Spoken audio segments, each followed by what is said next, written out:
तर नाशिकमध्ये गेला आठवडाभर पंतप्रधान नरेंद्र मोदींच्या दौऱ्याची लगबग पाहायला मिळतेय। तयारी पूर्ण झालेली आहे। नाशिकमध्ये पंतप्रधान मोदींचं स्वागत कसं केलं जाईल, तयारी कशी करण्यात आली आहे याचा आढावा घेतला आमचे प्रतिनिधी मुकुल कुलकर्णी यांनी।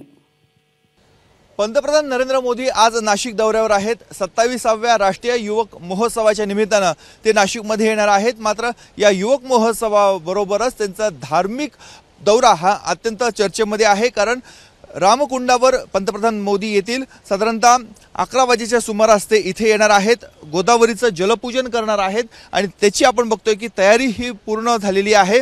आजूबाजूची जी मंदिर आहेत, जे छोटे छोटे पूल आहेत, हे सर्व पूल मंदिरं आकर्षक फुलांचे सजावट त्यांच्यावर करण्यात आलेली आहे। संपूर्ण परिसर हा नटलेला आहे। मंत्रोच्चाराच्या गजरामध्ये इथे गोदावरीचं जलपूजन होईल। हे जलपूजन झाल्यानंतर पंतप्रधान हे काळाराम मंदिराच्या दर्शनासाठी जाणार आहेत। इथे साधारणतः 15 ते 20 मिनिटं त्यांचा उपस्थिती राहणार आहे। त्याचबरोबर काळाराम मंदिरामध्ये 15 ते 20 मिनिटं उपस्थिती राहणार आहे। सुरक्षा व्यवस्था मोठ्या प्रमाणामध्ये तैनात करण्यात आलेली आहे।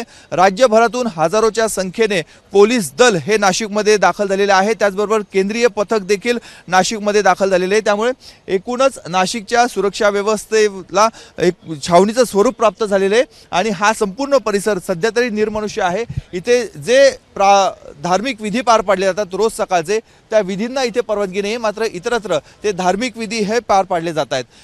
कॅमेरामन किरण कटारेसह मुकुल कुलकर्णी, एबीपी माझा, नाशिक। एबीपी माझा, उघडा डोळे बघा नीट।